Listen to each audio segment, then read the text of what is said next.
For teleSUR, I'm Cody Whittle in Caracas, Venezuela. The United States began airstrikes in Syria last night. Initial reports indicate that the attacks left almost 130 people dead.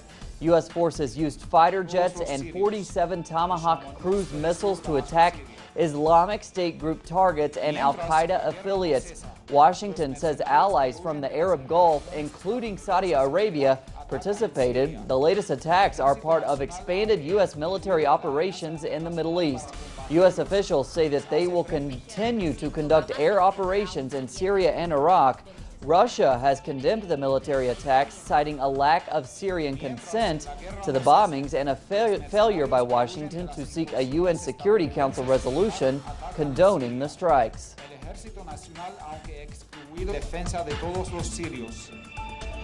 Soon after the U.S. airstrikes began, Israeli forces shot down a Syrian fighter jet in the Israeli-occupied side of the Syrian Golan Heights in what Syria calls an act of aggression.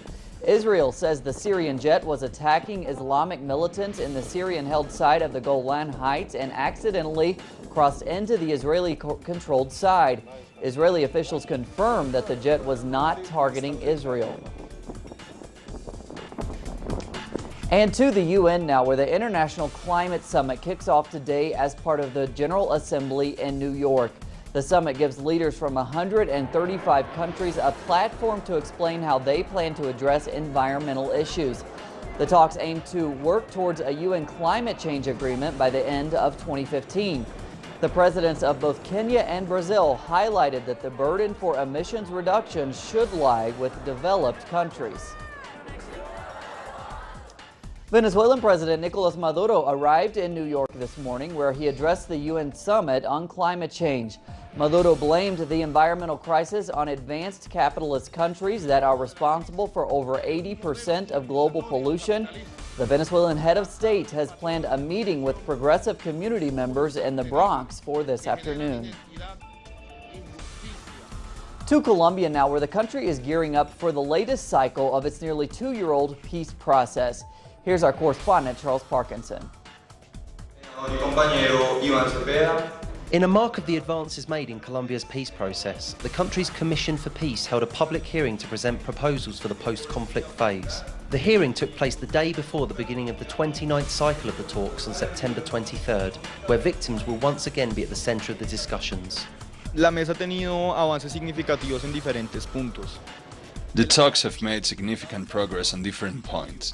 The creation of the Truth Commission is a significant development. The participation of different victims in the table is also a significant advance. Bilateral y no unilateral de la discusión del conflicto armado y de la solución, del conflicto. La Habana, Cuba. The two-week cycle will see the third of 5 victims' delegations take part in a historic process of participation, fueling genuine hope for a lasting agreement. If victims feel that the peace process has not responded to their pain and their needs, what they have suffered, and has not provided political recognition through specific measures in their favour, the peace process will not be sustainable.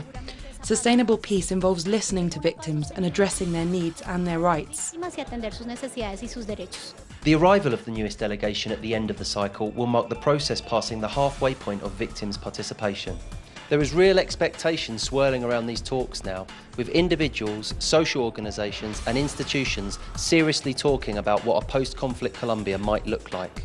Charles Parkinson, teleSUR in Bogotá, Colombia. And thanks to Charles, negotiations for a long-term truce between Israel and Hamas have suffered a setback after Israeli forces killed 2 Palestinians in the West Bank. Our correspondent Noor Harazin reports. The Palestinian delegation in Cairo that is participating in the indirect negotiations have decided to continue these negotiations with the Israeli side, despite the fact that this morning they were hesitating because of the news that Israel killed 2 Palestinians in the West Bank. The officials in Egypt, the Palestinian officials in Egypt, said today that they will set a date, which is next Thursday, to start the indirect negotiations. For now, they will be sitting the schedules, they will be discussing the issues of fully lifting the siege on the Gaza Strip and also opening the borders in the Gaza Strip, not only Rafah border with Egypt, but also Karm Shalom border with Israel.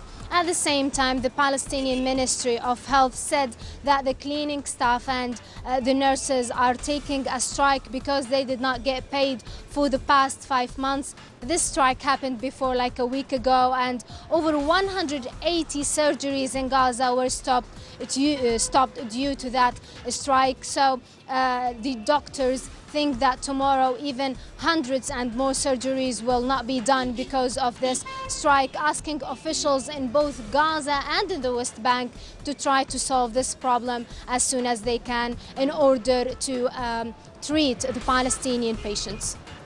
Thanks again to Noor. To Ukraine now, where a humanitarian corridor is being secured in a demilitarized zone. It comes as part of the peace plan agreed to by both sides September 5th. Despite ongoing skirmishes reported from both government troops and separatist rebels, the ceasefire is largely holding and many prisoners of war have been released. At the UN General Assembly today, Kiev blamed Russia for the actions of the militants fighting for independence. It's an accusation Russia continues to deny. Back to Syria, where according to the United Nations High Commissioner for Refugees, up to 400,000 refugees are fleeing to Turkey. Some 138,000 Syrian Kurdish refugees have already entered Turkey in an exodus that began last week. Considering the ongoing violence and the new U.S. airstrikes, the UN is preparing for the number of refugees to more than double. A biopic film about the legendary African-American guitarist Jimi Hendrix will screen in theaters on Friday. It's titled Jimmy, All Is By My Side. Musician Andre 3000 plays the lead role.